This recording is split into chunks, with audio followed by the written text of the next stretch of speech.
Gentlemen, please put your hands together for the Union Petroleum, Natural Gas, Urban Development and Rural and Poverty Alleviation, and how many other ministries do you have?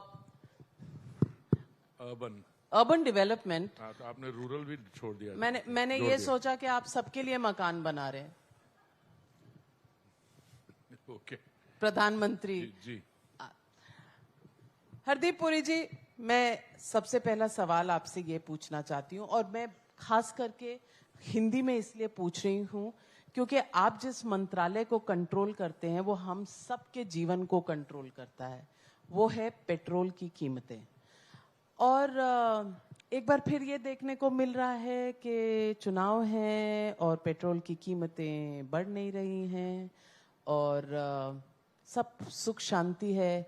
8 दिसंबर के बाद आप क्या हश्र करेंगे उपभोक्ताओं का, कुछ हमारे दर्शक जानना चाह रहे हैं।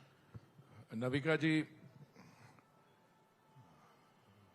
आपकी जो वोकैबुलरी है, जो शब्द आप इस्तेमाल करती है कि किसी मंत्रालय को मैं कंट्रोल करता हूं, मैं उस पर थोड़ी सी आपको एक मार्कर लगा दूं। मेरे पास इस समय माननीय प्रधानमंत्री जी ने 2 मंत्रालय हैं जिसके साथ आई एम एसोसिएटेड। पेट्रोलियम और नेचुरल गैस मिनिस्ट्री जो है, it is under the lens just now, क्योंकि कुछ अंतर्राष्ट्रीय लेवल पे ग्लोबल जियोपॉलिटिकल कारण there is a focus on prices.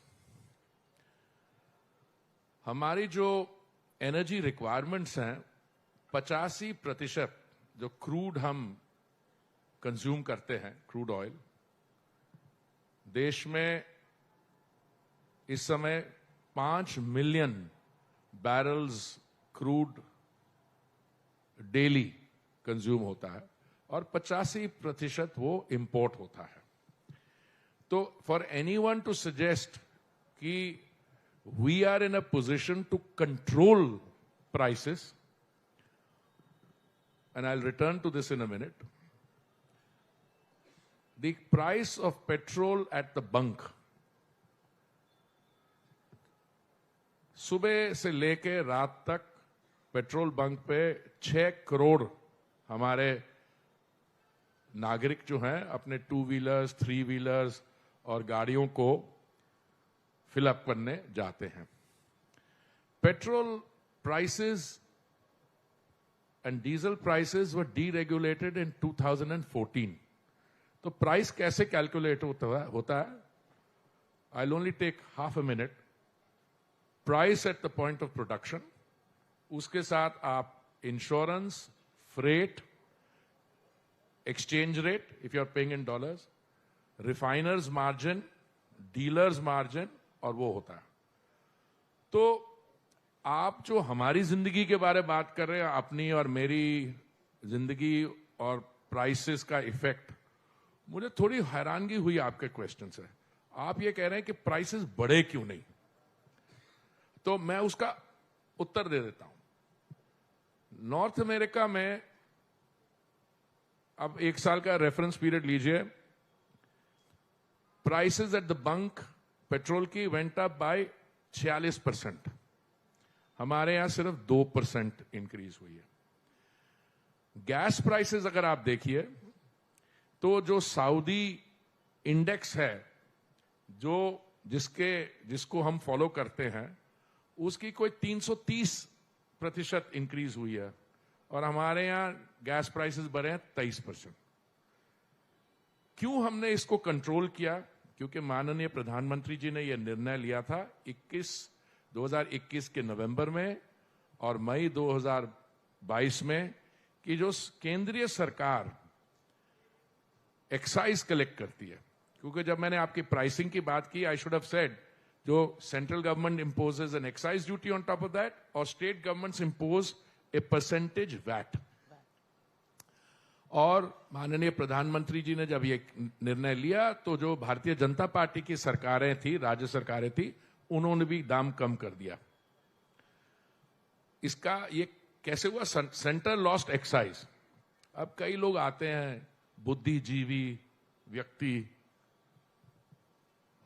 अच्छे पोजीशन पे भी रहे हुए हैं, वो कहते हैं इतना एक्साइज कलेक्ट किया। और भाई साहब, इन पिछले 2 सालों में महामारी के दौरान केंद्रीय सरकार ने 80 करोड़ से अधिक लोगों को दिन का 3 समय का राशन मुफ्त बांटा है। 220 करोड़ वैक्सीन डोजेस मुफ्त बांटी गई हैं। हमारे यहां आप देखिए, अभी आपके यहां इस कार्यक्रम में पहुंचने के लिए roads are chocker block full. Our airlines are operating at peak capacity. Month to month increase in traffic is in double figures. Hotels are packed. और इस समय सरकार ने तो कदम उठाए। आपके जो OMCs हैं,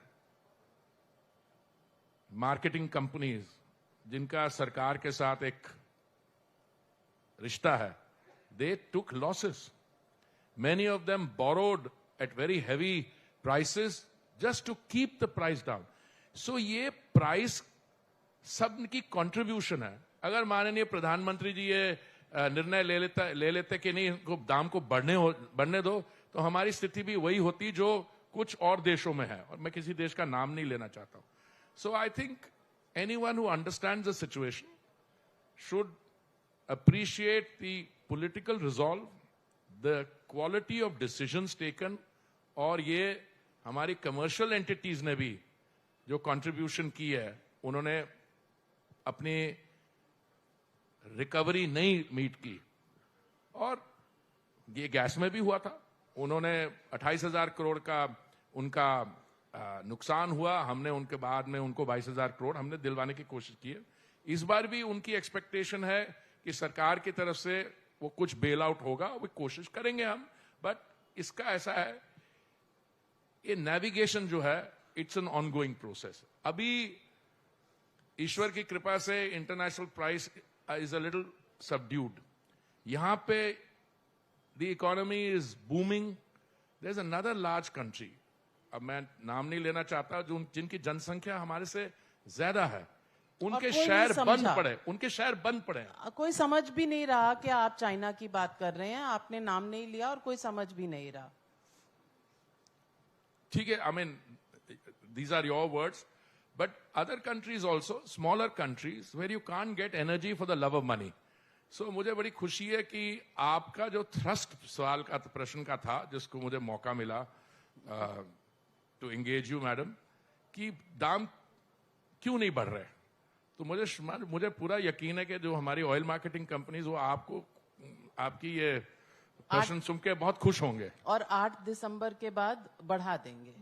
आप नहीं, मेरी क्योंकि चुनाव के नतीजे तब तक आ जाएंगे। देखिए, हमारी डेमोक्रेसी की 3 विशेषताएं हैं। 1, we are the world's oldest democracy. ये आपके सेशन में आज one of our my senior colleagues said that we are the world's oldest democracy. We had republics in the eastern part of India much before, all the other democratic hotspots. वो क्या कहते हैं, Magna carta, इधर उधर, वो सब 500 साल पहले उसके। We are also the world's most vibrant democracy. और हमारे यहां जो हमारा स्केल है, कई लोग ये विश्वास रखते हैं कि चलो आज हमें देश को तकड़ा करना है, लोगों को इकोनॉमिक एक्टिविटी को बढ़ाना है, and we will get our time to make a profit later. मेरी असेसमेंट है, इस डेमोक्रेसी की जो 3rd विशेषता है, we have elections all the time. एक इलेक्शन खत्म नहीं होता है, दूसरा शुरू हो जाता है।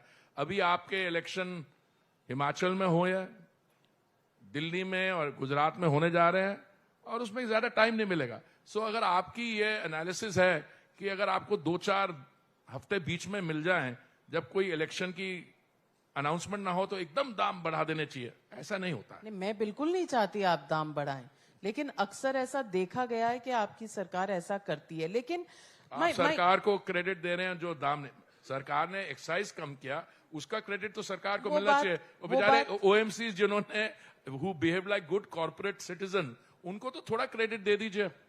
Absolutely credit to them, but if it is being done for political reasons, that OMCs have to survive. One of the oil marketing companies is the 7th largest company in the world. The other companies are world-class companies. देखिए, हमारे यहाँ जो economic entities हैं, business entities हैं, they also have a spirit of समाज सेवा or, development anchored commerce. Not everyone. I'm not giving that same certificate. There were some notable exceptions who didn't participate. But I think you should give them all credit. Absolutely. I want to ask you, your, whole policy of energy with Russia, the way we have handled this. Do you think this is going to be under pressure if G7 price caps really come into being? And after that, what will be India's strategy? Will you buy at a price above that, or will you be able to engage with strategic purchases despite the instability? देखिए, मैं पिछले महीने में I went to the United States और मुझे उनके जो energy secretary हैं जेनिफर ग्रीनहॉर्न, उनसे मेरी बड़ी डिटेल्ड मीटिंग हुई है. कल मेरी यहाँ पे दिल्ली में G20 शेरपा के साथ मीटिंग हुई है. बाकी मैं इटली में था, मैं एडिपेक में था, जो मैंने सारे देशों की, ये जो आप कह रही हैं, और मैंने प्रेशर नाम का शब्द तो ना किसी ने मुझे सजेस्ट किया और ना मुझे लगता कि उनके दिमाग में. ये प्रेस के दौरान journalists trump this up. First of all, let's look at the facts. What are the facts? The facts are that कुछ देशों ने इस पे चर्चा शुरू की है कि 5 दिसंबर के बाद वो शायद रूस से एनर्जी नहीं खरीदना चाहते. उनका डिसीजन है, they are entitled to that decision. उन्होंने कुछ और ऐसा भी निर्णय लिया है कि जो Hungary, which is a European country, member of the European, community, the EC, जो वहां पे रूस से तेल आएगा, that will be exempt from sanctions. So that is exempt. फिर उन्होंने ये भी निर्णय लिया कि जो चीन जाएगा रूस से तेल थ्रू अ पाइपलाइन, जैसे हंगरी का जा रहा है, that will also be exempt. और तीसरा उन्होंने शायद ये निर्णय लिया कि जो Japan, because of its geographical proximity Sakhalin से, वो फार ईस्ट में, वो भी एग्जेम्प्ट होगा फ्रॉम द प्राइस कैप. तो सवाल ये उठता है कि प्राइस कैप फिर लागू किस पे होगा अगर ये 3 लार्ज एग्जेम्पशंस हैं. और दूसरा, जब मैं नया नया इस मंत्रालय के साथ जुड़ा तो मैंने कुछ लिटरेचर पढ़ने की कोशिश की है. There's a fascinating marketplace out there. आप जो मर्जी तय करिए, वो जो तेल है, energy, which is crude oil or it's refined product, उसमें किसी नेशन का वो छाप नहीं होता. There are qualities of crude. There is something which is heavy, something which is lighter, etc. But I want to fast forward. Am I concerned that after 5th December? No, I am not concerned. Europe today is still buying 3 times more energy from Russia than we are. We ended the last financial year, 31 March 2021 तक, 21-22 तक, 0.2% हम लेते थे. अब हमने उठता, it is now about 21% of our this thing.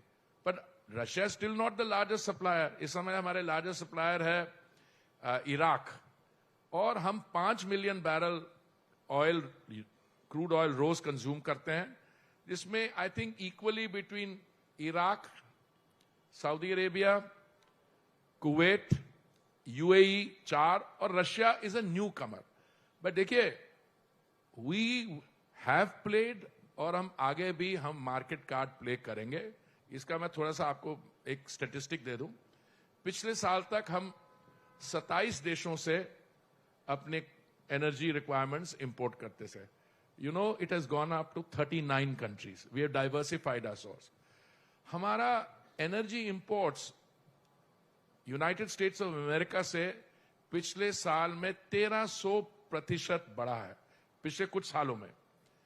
इस समय जब मैं जॉइंट सेक्रेटरी था, अमेरिका के साथ डील करता था, हमारा टोटल ट्रेड इतना नहीं था। इस समय हम $20 बिलियन की एनर्जी यूएस से खरीद रहे हैं, और मुझे लग रहा है कि आने वाले समय में अमेरिका से हम ज्यादा खरीदेंगे, हम गायाना से खरीदेंगे, हम बाकी जो नए सोर्सेज आए हैं।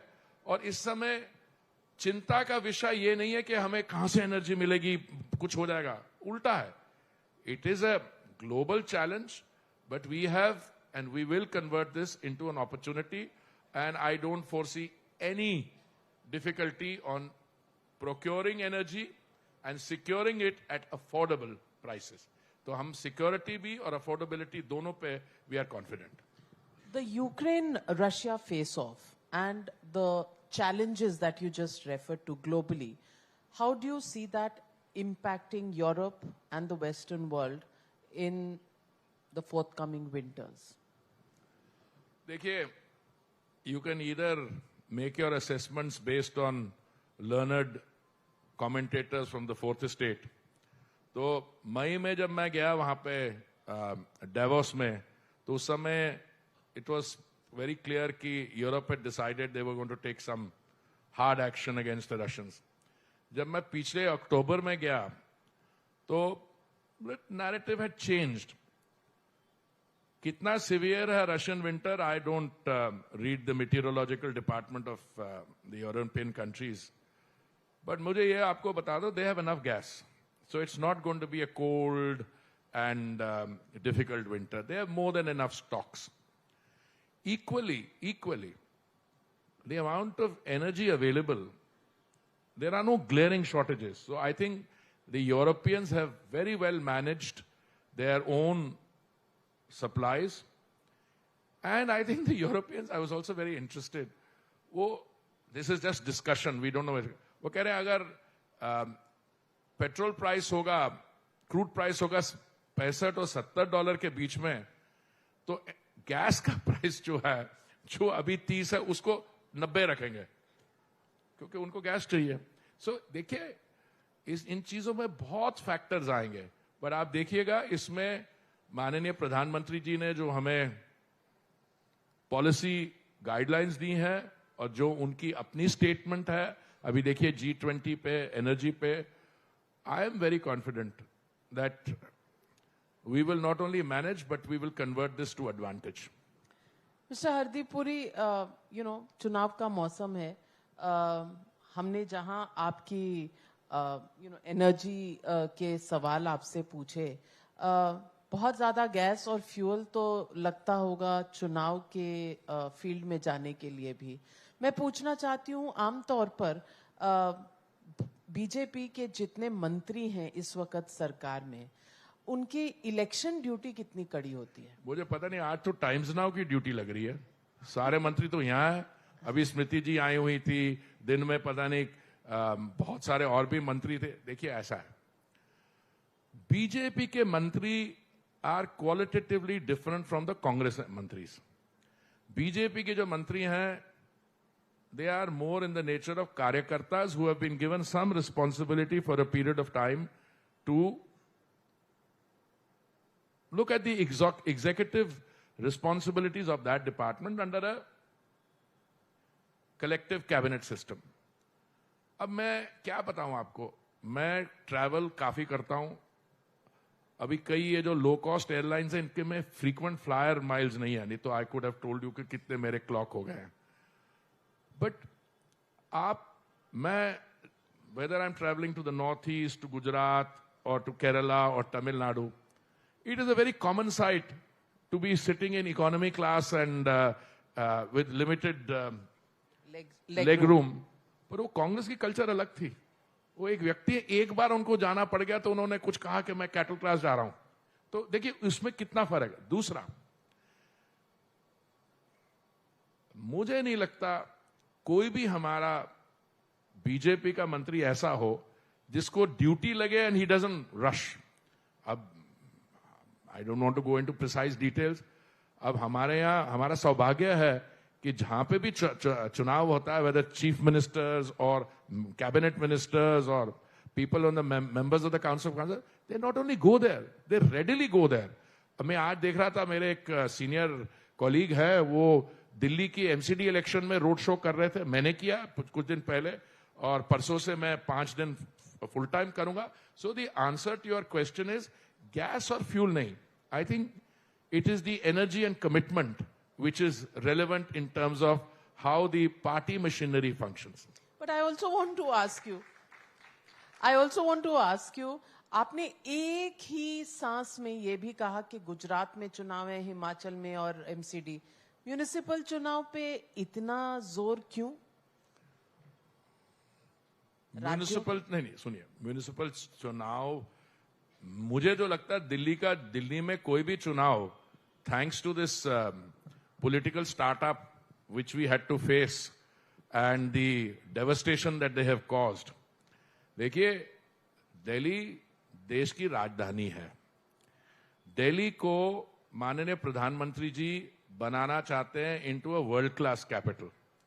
इन्होंने भी कहा था कि हम लंदन बनाना चाहते हैं दिल्ली को, और पता लगा बाद में वो थाईलैंड का एक स्पा बन गया एक जगह. और दूसरा, हमारे यहां देखिए, आप जेल की बात कर रहे हैं, Tihar model versus Gujarat model. देखिए, ऐसा है, स्पा की बात मैं इसलिए कर रहा हूं क्योंकि एक वीडियो क्लिप पब्लिक डोमेन में आया, तो उन्होंने ये नहीं कहा कि वीडियो क्लिप ठीक नहीं है. उन्होंने कहा कि आपको आपत्ति क्या है, ये तो मेडिकल थेरेपी हो रही है. तो मैंने कहा तो बहुत अच्छा है, मेडिकल थेरेपी तो अगर हमसे किसी में आपके there is some medical therapy required and you need a therapist. वो पता कुछ और लगा, वो थेरेपिस्ट जो है ना, वो पहले 3 अक्षर को एक तरफ रख दो, THE, और बाकी क्या निकलता है, और निकल आया. नहीं, हम तो मजाक कर रहे थे, हमें नहीं पता था कि we are so much on the target. And that gentleman has got his medical degree for therapy and is been booked under another act. It's very unfortunate. But I think the real issue is somebody is serving time and is in jail, and he still continues to be a minister of that government. तो मैं इसके ज्यादा मैं क्या कहूं? I can go into why MCD is important. इन्होंने residential areas में, RWS में, they put up liquor vents. They have produced the world's most enlightened healthcare system, मोहल्ला क्लिनिक्स. और जब महामारी आई तो सारे क्लिनिक्स बंद ही हो गए, क्योंकि जो कंपाउंडर बैठते थे उनको भी कोविड हो गया और ये भी भाग गया वहां से. और दूसरा, मैंने उस समय, मैं हमारी जो ग्रुप ऑफ मिनिस्टर्स है उसमें आई वाज अ मेंबर. मुझे बड़ी हैरानगी हुई, दिल्ली की आबादी जब भी सेंसस होगा 2 करोड़ के आसपास होगी, और मैं उत्तर प्रदेश से इलेक्टेड हूं, मुझे पता है वो उनकी 20 करोड़ होगी, 21-22 करोड़ होगी.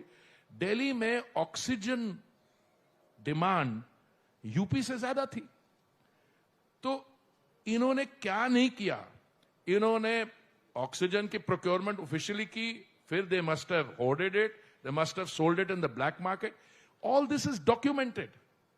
देन आई एम सेइंग, अच्छा तो आप कह रहे हैं हम इसको क्यों नहीं सीरियसली ले. एक तो अर्बन लोकल बॉडीज बहुत सीरियस हैं, एमसीडी बहुत सीरियस है, हमने बाकी जगह भी, साउथ में भी इंटरेस्ट लिया. पर ये मैं समझता हूं in many ways this is a wake up call for Delhiites कि ये भाई साहब ने अभी पीछे, आप पंजाब की स्थिति देखिए, पंजाब में व्हाट हैपेंड, इन्होंने वादे किए. तो if your country is going at 7%, IMF says it is one of the 2 bright spots, United States and India. और आपको उसलिए you need to follow the national norm which is development anchored, okay, and development and taking the benefits of development to the people. पर ये तोड़फोड़ की और रेवड़ी politics के साथ, और वो भी शहर के अंदर, राजधानी के अंदर. So I think we are taking it seriously and we are doing the right thing. But you haven't been able to win Delhi as a state for a long time. 15 years of Congress and now 8 years of Arvind Kejriwal. BJP hasn't had luck with Delhi. BJP didn't have luck with your state of Punjab and my state of Punjab. Aam Aadmi Party got success there. मैं आपको बताऊं, there are good reasons for both. Since you refer to your and my state, let me start with that. Punjab में जो भी राजनीतिक दल सत्ता में रहा, whether it's कांग्रेस और दी अकालीज, हम जूनियर पार्टनर्स थे, ठीक है। वहां पे पता नहीं कितने की असेंबली है, उस टोटल में हम टोटल 21 सीट लड़ते थे, तो हम कभी जूनियर पार्टनर से उठे ही नहीं। तो अकालियों ने जो गवर्नेंस की या लैक ऑफ गवर्नेंस या मिस गवर्नेंस थी, उसके साथ हमारी छवि भी खराब हुई। तो पंजाब में तो ये स्थिति थी कि लोग जो है एवरेज सिटीजन वो कांग्रेस से भी दुखी थे, बीजेपी से भी दुखी थे, बिकॉज हम जूनियर पार्टनर थे। So that was a referendum on the nature of governance. पर इनको कितना समय हुआ वहां? अभी 1 साल नहीं हुआ। अभी आप पंजाब में जाके देखिए, the deteriorating law and order situation, the open flirting with elements which can only be described as wanting to destabilize national security, or the economics. इनका फिगर था 2,81,000 करोड़। 2,81,000 करोड़। मैं जब चुनाव के दौरान वहां पे प्रचार कर रहा था, मुझे कैप्टन साहब ने बोला ये गलत फिगर है, figure is closer to 4.5 lakh crore जो उनका डेट है। और तीसरा, दिस इज मोस्ट इंपॉर्टेंट, आप देखिए एक सेंसिटिव बॉर्डर स्टेट में आप किस किस्म की फोर्सेस के साथ अपने आप को अलाइन कर रहे हैं और उनको सपोर्ट दे रहे हैं। जहां तक दिल्ली का सवाल है, मैं आपको याद करवाना चाहता हूं, जो भी हुआ हो पिछले चुनाव में, बीच में 2014 में भी चुनाव हुए लोकसभा के, 2019 में भी हुए हैं, पर अभी नहीं, 4 तारीख तक इंतजार करिए। मुझे पूरी उम्मीद है कि ये जो आप पैटर्न देख रही हैं वो बीजेपी की एडवांटेज में होगा। On that note, mister Hardeep Singh Puri, चुनाव में बीजेपी जब जाती है तो इस तरह से जाती है कि शायद ये समय का आखिरी चुनाव है। इतनी सारी एनर्जी लेकर आप आते हैं हर चुनाव में, कभी डर नहीं लगता कि अगर हार गए तो फिर क्या होगा? नहीं, आप मेरे देखिए, एनर्जी जो है उसको आप आर्टिफिशियली क्रिएट नहीं कर सकते हैं। एनर्जी अगर है और आप में कमिटमेंट है और उस कमिटमेंट के द्वारा आप नेशनल डेवलपमेंट कर सकते हैं। आप माननीय प्रधानमंत्री जी कोई योजना देख लीजिए, कहां पे हम थे 2014 में और कहां पे हम 2022 में। आप तो हमारे साथ एनर्जी की बात कर रही थी। आप कितना एरिया एक्सप्लोरेशन में था 75 साल में, वो 7-8% से बढ़ा नहीं। हमारे अभी असम में लेके हमने 0.6 मिलियन बैरल्स से लेके 1 मिलियन कर दिया। टोटल 99% नो गो एरिया हमने क्लियर कर दिया। इसको कहते हैं डेवलपमेंट। आप ओएनजीसी जो कहते थे कभी प्रोड्यूस ही नहीं करती, उनकी फॉल कर रही है, अभी देखिए latest figure, they have also started producing. आप प्रधानमंत्री आवास योजना की आप मेरी थोड़ी सी खिंचाई करने की कोशिश कर रहे थे, रूरल में भी मैं मकान बन, जो भी है 3 करोड़ आवास बने 2014 के बाद। ये because of inspirational sound policies and things on the ground. तो इससे हमें एनर्जी नहीं मिलेगी तो क्या मिलेगा? तो आप वो देखिए, आप एनर्जी कहां से लाएंगे? वो आज वो स्पेशल डाइट मिल रही थी वहां पे, वो मेडिकल थेरेपी हो रही थी वहां पे, उससे तो उनको शर्म आती होगी। I don't know what the impact on the elections will be, पर हमें तो बहुत एनर्जी आती है। जब मैं अपने सीनियर कॉलीग्स को देखा हूं, हमारे चीफ मिनिस्टर्स को देखा हूं, it's a matter of great pride for me that everywhere where there is a BJP government there is a double engine सरकार। वेल, आज दर्शकों को ये बताना चाहूंगी कि एनर्जी के लिए हमेशा क्रूड ऑयल, पेट्रोल, डीजल नहीं चाहिए, क्योंकि ये बीजेपी की गाड़ी एनर्जी से चलती है, जहां चुनाव जीतने की एनर्जी बस ढूंढी जाती है और चुनाव जीते जाते हैं। Thank you very much mister